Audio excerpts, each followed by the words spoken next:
Bonjour à toutes et tous. Je vous remercie d'être présents aujourd'hui à la présentation de nos nouveaux cahiers de mathématiques pour les classes de 6e et 3e dans la collection Myriade et de l'échange que vous pourrez avoir avec nos auteurs qui sont présents aujourd'hui. Je vous invite à ce moment-là, pour que la conversation et que la conférence se passe dans de bonnes conditions, à couper vos micros.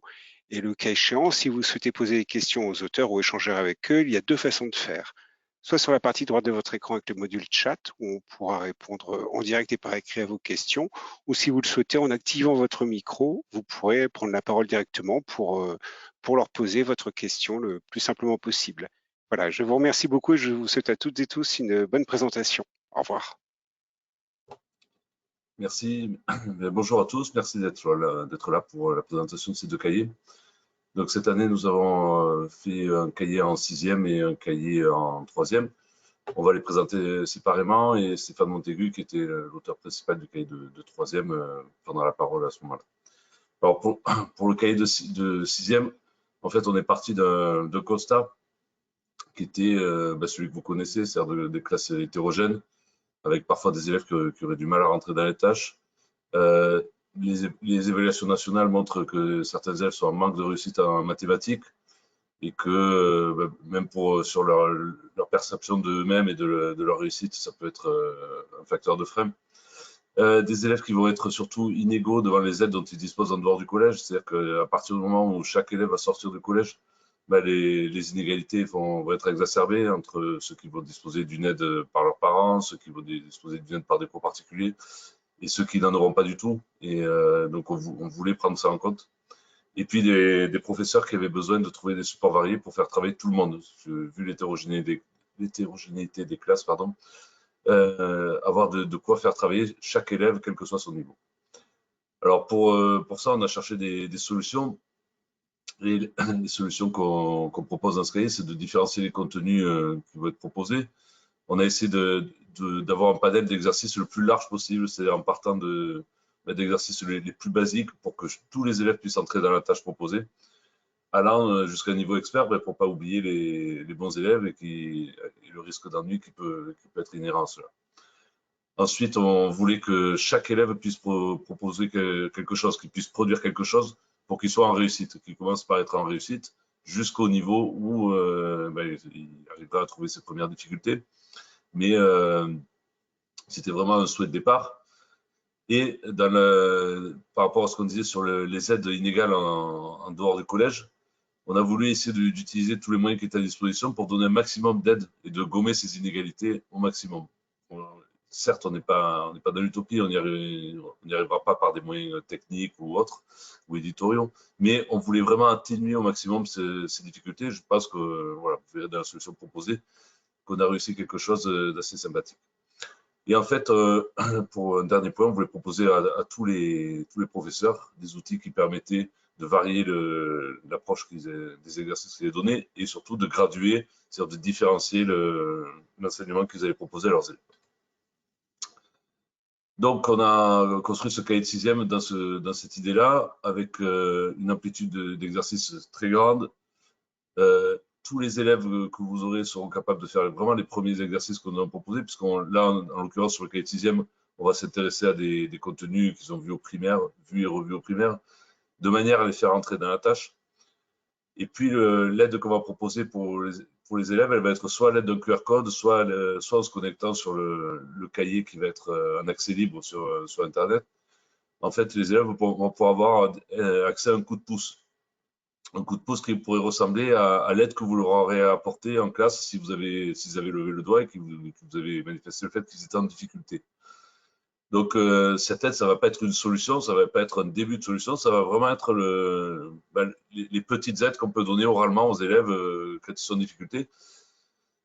L'idée, c'est que plutôt qu'un élève revienne le lendemain en n'ayant pas pu faire un exercice, qu'il ait au moins cette possibilité-là pour essayer de démarrer, de faire quelque chose. Parfois, on va même commencer l'exercice avec lui dans cette aide. Mais l'idée est vraiment de faire ce que vous feriez à l'oral quand vous les avez en classe.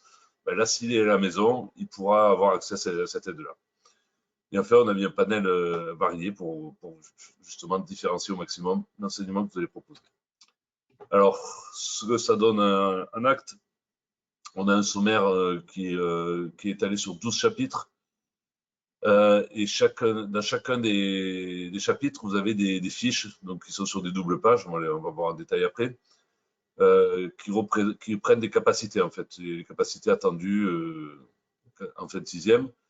On a dénombré, donc après multiples discussions, en essayant ni de faire des fiches avec trop de capacités, trop de tâches dedans, ni pas assez. On est arrivé à 46 fiches. Et ces 46 fiches, donc réparties sur 12 chapitres. Et à la fin du cahier, vous retrouverez, cette fois-ci sans aide, sans coup de pouce, puisque le but c'est de tester les attendus de fin d'année.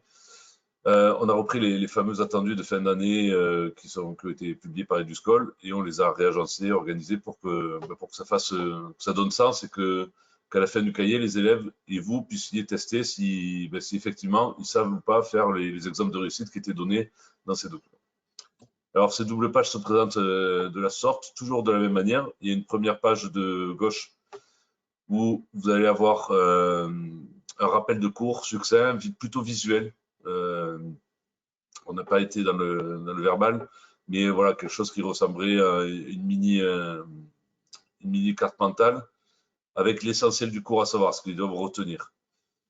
Ensuite, sous cela, une colonne d'exercices qu'on a appelé Je prends un bon départ et qui sont en fait des exercices où tous les élèves vont pouvoir travailler. Le premier exercice est toujours un exercice sur le vocabulaire du cours parce que c'est un des premiers freins à l'apprentissage.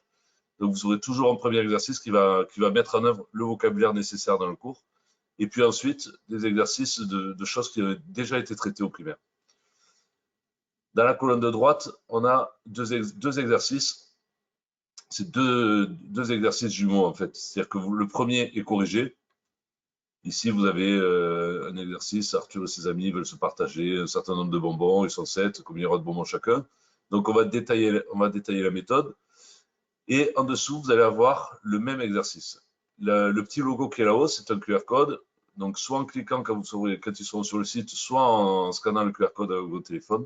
Ils vont avoir cette correction-là, mais sous forme de vidéo, animée et commentée par un professeur. En dessous, ils auront un exercice très semblable. C'est-à-dire qu'on est quasiment ici sur du mimétisme. Si vous regarderez les énoncés, ils sont très très proches l'un de l'autre.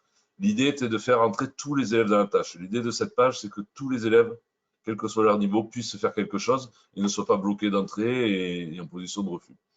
Donc là, on a quelque chose qui est plutôt sécurisant pour eux. 3 exercices qui rappellent le primaire et de niveau assez facile. Et puis ensuite, un exercice qui reprend un peu la méthode qui va être vue dans cette capacité-là, mais qui est un mimétisme en fait, de celui qui est corrigé au-dessus. Dans la partie de droite, vous allez avoir 2 colonnes d'exercices classées avec des étoiles, donc par niveau. Et vous voyez que sur chaque exercice, en fait, vous allez avoir des aides. Chaque fois, vous avez un QR code. Donc, je vous rappelle, le QR code, soit il est flashé avec le smartphone, soit sur un ordinateur, il suffit de cliquer dessus pour accéder à la vidéo. On vous le montrera tout à l'heure. Et je vous l'ai dit, mais sur ordinateur, l'accès est libre et sans authentification. Il y a juste une adresse à taper. Donc, ces exercices-là sont gradués, ça va vous permettre une différenciation, c'est-à-dire qu'ils traitent du thème, mais on peut toujours imaginer les mêmes dispositifs. Les élèves les font chronologiquement, ou plutôt certains vont ne faire que ceux qui sont première étoile, d'autres que ceux qui sont deuxième étoile, si ce sont déjà assez forts. Et à la fin de la fiche, on a le travail sur un automatisme. C'est-à-dire que sur chaque capacité, on essaye de viser la mise en place d'un automatisme en vue de la classe supérieure. C'est-à-dire qu'à la sortie de cette capacité-là, il faudrait que les élèves aient automatisé tel ou tel concept ou telle tâche. Donc ces automatismes, vous voyez que les exercices sont plutôt répétitifs là, dans ce qui est proposé. Et dans la vidéo qui est associée, qui est toujours sur le même principe, soit par clic sur ordinateur, soit scannable avec un smartphone, les élèves alors, ne vont pas voir ces automatismes-là, ils en verront d'autres qui sont semblables, mis en œuvre et commentés. C'est-à-dire qu'on va expliquer comment fonctionne l'automatisme qui est visé, en ayant pour but derrière qu'ils puissent le remettre en œuvre sur les exercices qui sont sur leur cahier. Enfin, ils vont avoir la possibilité de s'auto-évaluer C'est quelque chose qu'ils aiment bien et c'est une pratique assez intéressante, l'auto-évaluation par les élèves. Et puis le professeur, s'il le souhaite, pourra aussi évaluer ou contre-évaluer l'évaluation de l'élève. En tout cas, ça permettra de la discuter. Une fois que dans un chapitre, toutes les capacités du chapitre ont été travaillées, on va se retrouver avec 2 pages de problèmes. Alors ces problèmes-là, ce qui est en rose, ce n'est visible que par les professeurs, c'est-à-dire que vous verrez que les fiches qui sont nécessaires pour pouvoir résoudre ces problèmes. Donc en général, on aura 6 problèmes répartis sur 2 pages. Et puis, donc vous avez toujours le même principe avec des aides qui sont accessibles avec le smartphone ou par clic sur ordinateur, qui vont pouvoir aider l'élève à avancer dans la résolution du problème. On est vraiment sur des problèmes où le découpage est plutôt en question, c'est-à-dire qu'on guide la démarche de l'élève. On n'est pas encore sur une mise en œuvre de compétences où l'élève va devoir imaginer les questions. C'est vraiment le type de problème où le problème est posé et petit à petit, on va guider l'élève dans sa démarche. Donc, vous en avez 6 comme ceci. Et puis enfin, on finit par une tâche complexe où là, la question est unique. C'est-à-dire que vous connaissez le principe, il y a un certain nombre de documents et puis une question. Et là, l'élève doit mettre en œuvre des compétences et différentes capacités qui ont été vues pour résoudre ce problème. C'est pour ça qu'à cet endroit-là, on laisse la possibilité aux enseignants d'évaluer une ou plusieurs des 6 compétences mathématiques.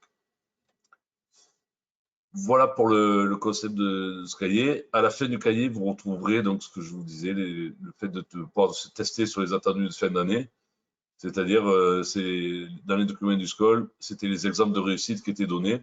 Donc, ils ont été repris, réaménagés, reformulés pour que vous puissiez tester et mettre en œuvre assez rapidement, sans avoir à les extraire de ces documents, les attendus de fin de cycle. En tout cas, pour cela, les attendus de fin d'année pour l'année de 6e.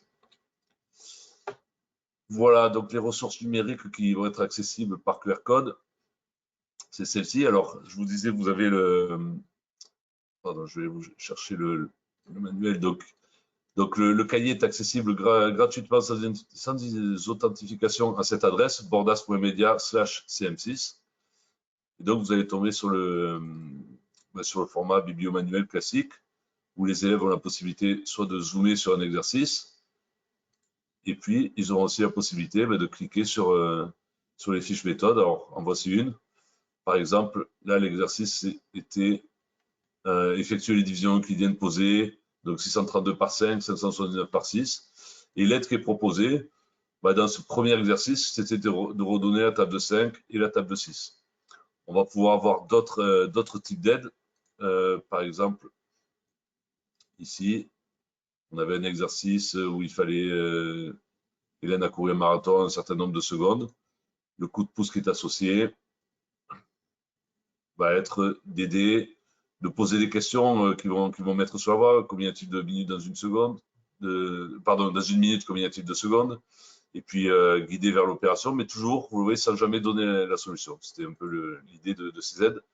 On essaye de recenser les coups de pouce, de donner les coups de pouce comme on les donnerait en classe.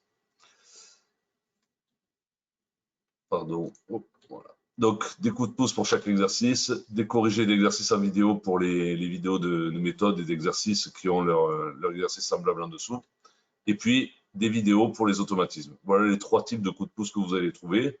Dans les niveaux prochains, les coups de pouce pourront être de différents ordres. Ça pourrait être une figure à manipuler, ça pourrait être un lien vers un petit logiciel de calcul numérique ou littéral, qui donneront une aide à l'élève pour résoudre l'exercice qui est proposé.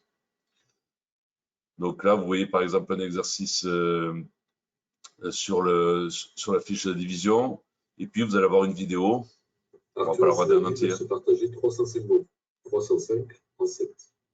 Pour cela, on peut commencer à se remémorer la table de 7. De 7 fois 1 jusqu'à 7 fois 9. Les 2 premiers chiffres dividendes. Et est-ce que dans 30, on peut faire entrer 7?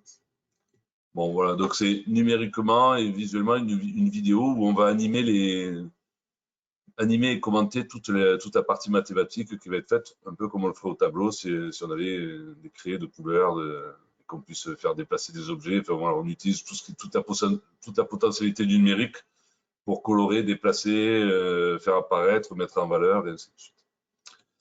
Là, par exemple, là, vous avez un coup de pouce pour un problème. Donc ici, c'était le classique, j'ai rendez-vous dans 200 jours. Aujourd'hui, c'est vendredi. Quel jour tombera mon prochain rendez-vous? Donc, vous voyez, l'aide qui est apportée ne donne pas la solution, mais guide vers la solution. L'idée étant de mettre sur un pied d'égalité le gamin dont les parents pourraient apporter cette aide-là et puis celui qui n'a pas de disposition. C'est un but de gommer un peu les inégalités qu'il y a derrière. Et enfin, vous avez pour les automatismes, ici, à chaque fois, il fallait chercher le quotient et le reste de 23 divisé par 5, de 87 divisé par 6. Donc, la vidéo qui est associée, 3 fois 6 plus 1, ça égale. En fait, va mettre en œuvre le même automatisme, mais sur d'autres exemples. Ici, 19 divisé par 3. Alors, on va réfléchir à la table de 3 pour arriver à quelque chose proche de 19. C'est 3 fois 6 est égal à 18. 3 fois 7 est égal à 21. C'est trop.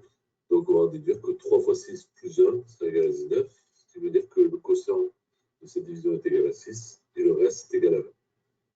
Voilà. Et puis, ils auront d'autres exemples comme ça. Le but étant qu'après la vidéo, après avoir vu cet automatisme en œuvre, donc avec les étapes de réflexion qu'il y a dedans, ils puissent revenir le mettre en œuvre sur les exercices qui sont proposés dans le cahier. Voilà, donc les atouts de notre cahier, on pense être des atouts et qu'on espère qu'ils en seront pour vous. C'est vraiment un cahier qui sera utilisable par tous les élèves, quels que soient leurs différents niveaux, en autonomie parce qu'ils ont les aides à disposition, et aussi parce que l'amplitude des exercices a été pensée pour qu'elle soit la plus grande possible et qu'on donne, entre guillemets, de la nourriture à chacun d'entre eux, c'est-à-dire que tout le monde puisse commencer à travailler et qu'ils ne soient pas bloqués dès le premier exercice, comme ça peut être le cas parfois. Donc, l'idée était effectivement que l'élève ne se sente plus jamais seul, c'est-à-dire qu'il est devant son exercice. S'il a besoin d'aide, il sait qu'il a quand même la possibilité d'aller consulter cela.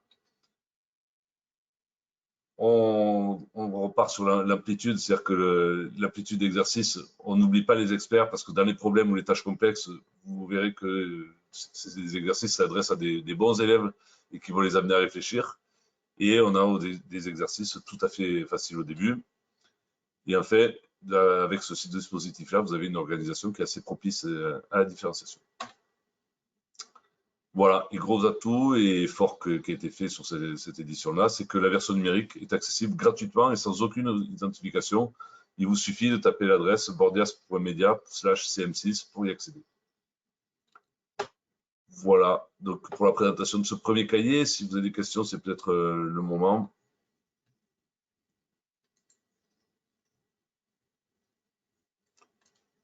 Je ne sais pas s'il y en a. Non, il semblerait que c'était très très clair.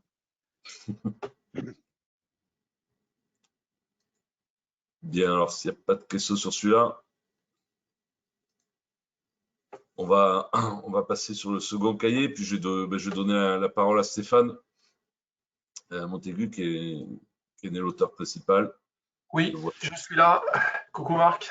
Donc bonjour à tous. Eh bien, écoutez, je vais maintenant vous présenter ce livret de mathématiques de niveau 3e, fin de cycle 4, voilà, que j'ai imaginé. Voilà, l'idée est partie pendant le premier confinement, où je me suis senti un petit peu, dans un premier temps, démuni pour faire travailler mes élèves à distance. Alors pour info, oui, je veux peut-être me présenter. Je suis prof de maths dans un collège en éducation prioritaire depuis 19 ans. Et du coup, voilà, ce premier confinement a été, au départ, en tout cas, et je pense qu'on était un peu tous concernés, enfin, c'était un peu compliqué voilà, de pouvoir faire travailler les élèves à distance. Et du coup, voilà, j'ai eu l'idée de se faire ce livret avec voilà, à ce moment de cette période un peu difficile pour tout le monde. Et donc l'idée, ça a été de proposer, d'imaginer un cahier d'exercices alors on va y revenir, hein, qui reprend un petit peu tout ce que l'on peut voir durant une partie du cycle 3 et le cycle 4, et de proposer pour chacun des exercices proposés une correction en vidéo.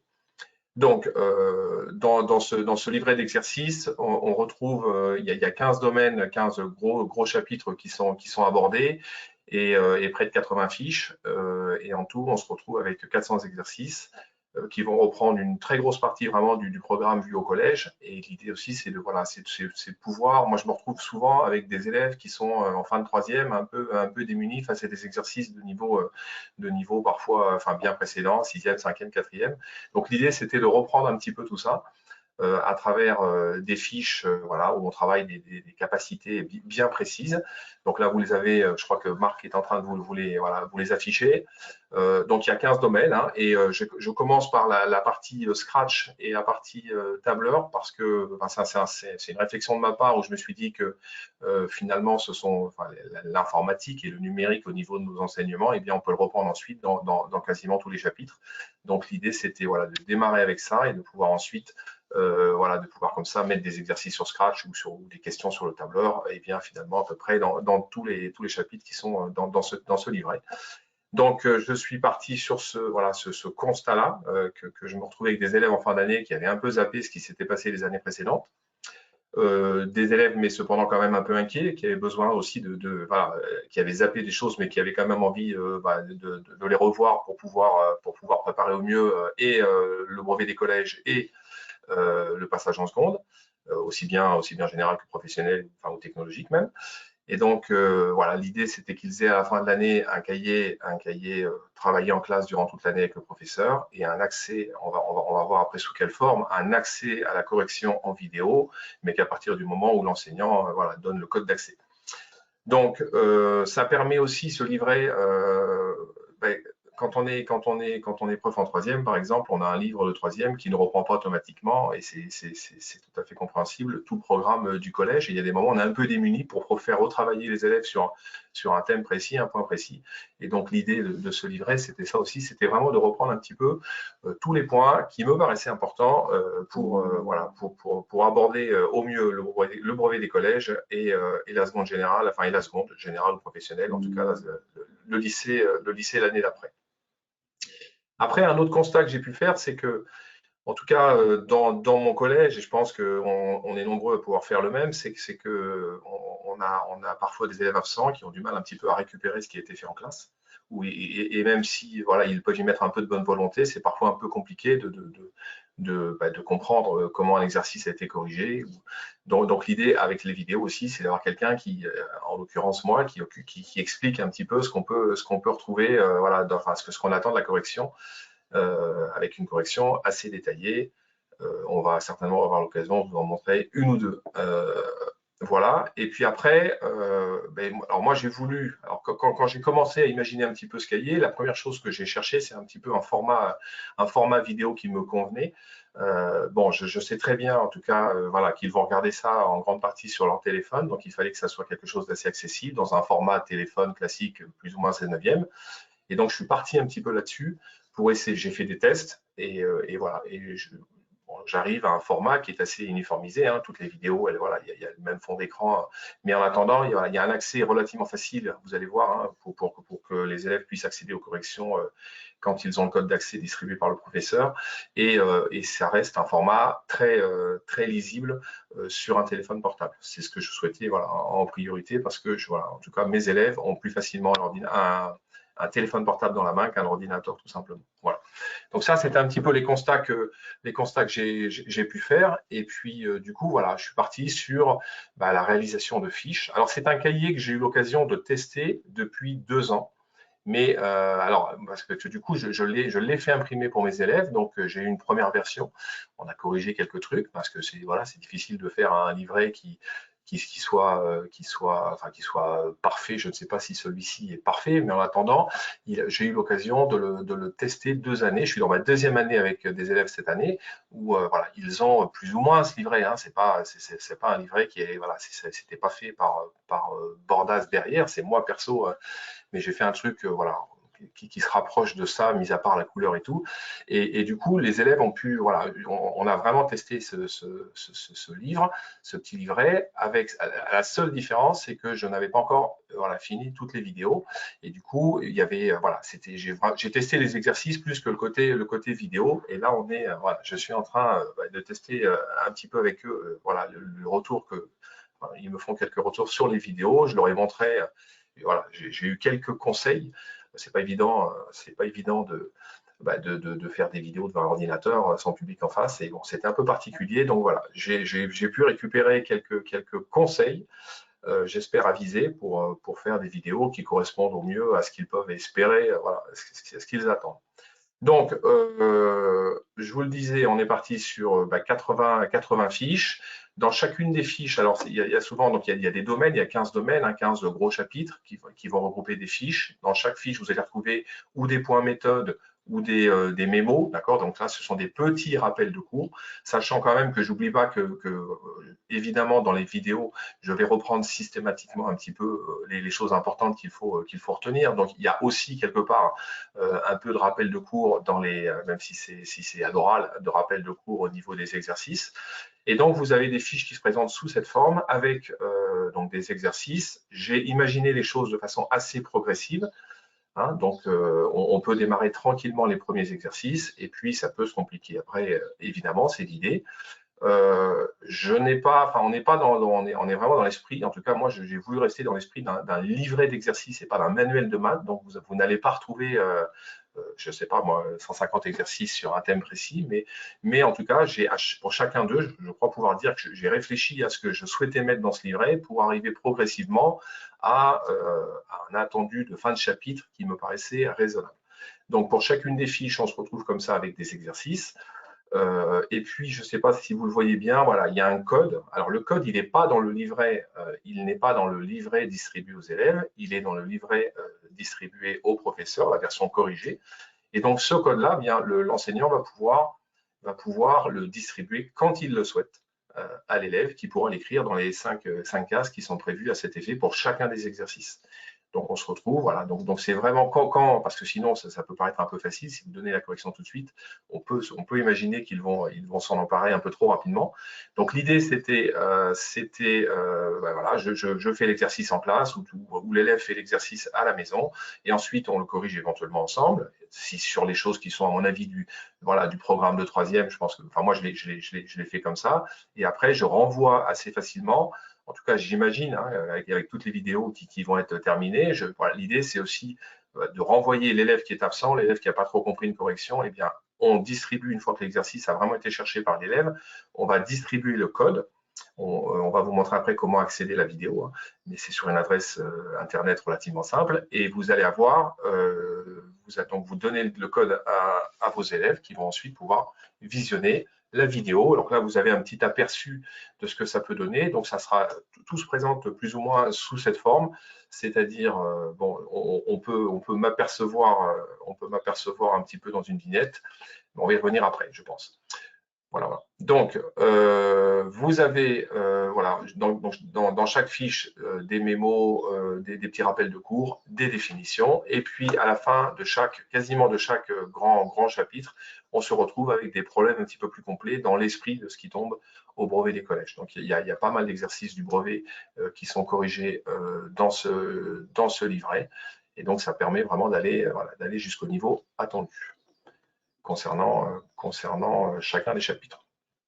Donc, je vous le disais, chacun des exercices a un code qui sera distribué en temps voulu par le professeur et qui va permettre à l'élève d'accéder à la vidéo. Donc, le prof choisit le moment opportun pour pouvoir donner son code. Donc, ça, voilà, l'idée, c'est vous gardez la main sur le moment où vous distribuez la correction. L'adresse qui va permettre à l'élève d'accéder à cette vidéo, c'est bordas.media/le code que le professeur a distribué, qui se compose de 2 lettres et 3 chiffres.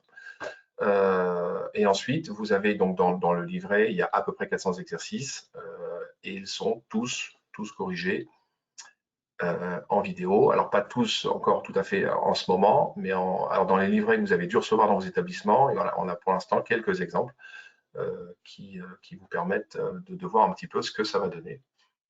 Donc, au niveau des corrections, voilà, j'ai fait le choix. Alors, j'avais un petit problème quand j'ai eu cette idée, c'est que j'ai une sale écriture et c'est un problème déjà pour mes élèves et je voulais pas non plus l'étendre à beaucoup plus. Donc, l'idée, c'est voilà, je ne suis pas parti sur moi qui écris sur un tableau et et on essaie de me déchiffrer. Donc, je fais un diaporama. Derrière tout ça, voilà, un diaporama du coup qui me paraît relativement propre. Vous avez toujours un petit peu ce fond qui apparaît.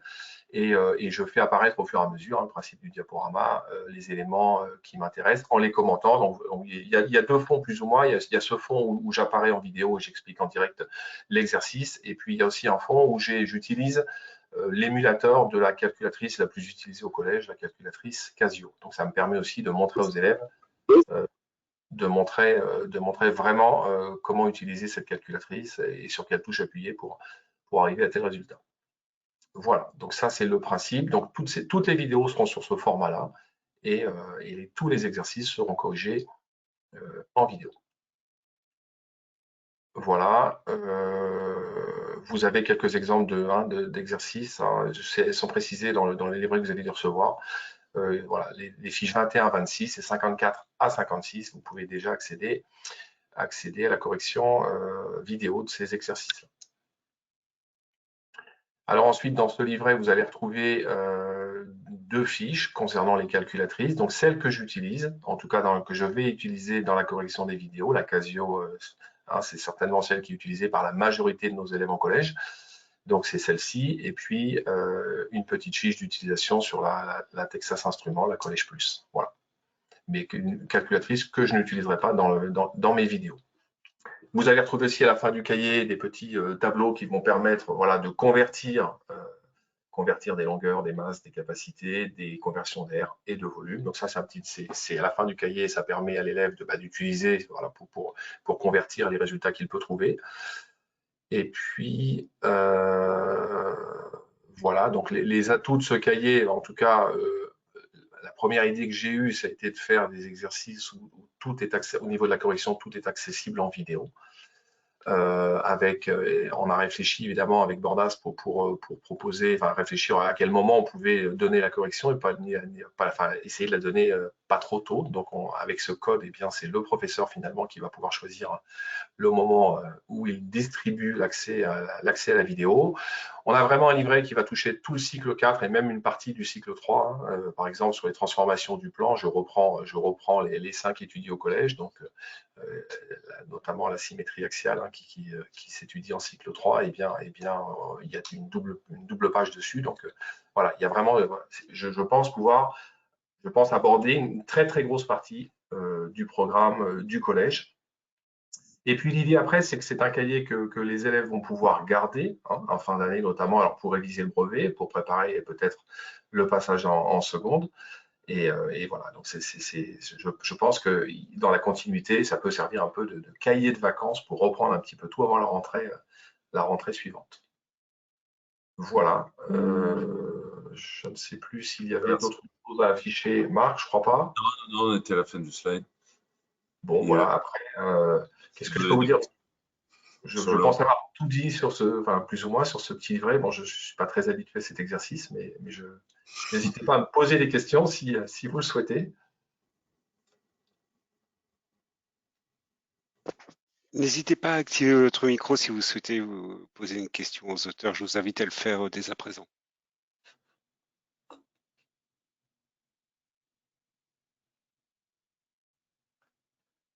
Bien, eh bien, il semblerait qu'il n'y ait peut-être pas de questions.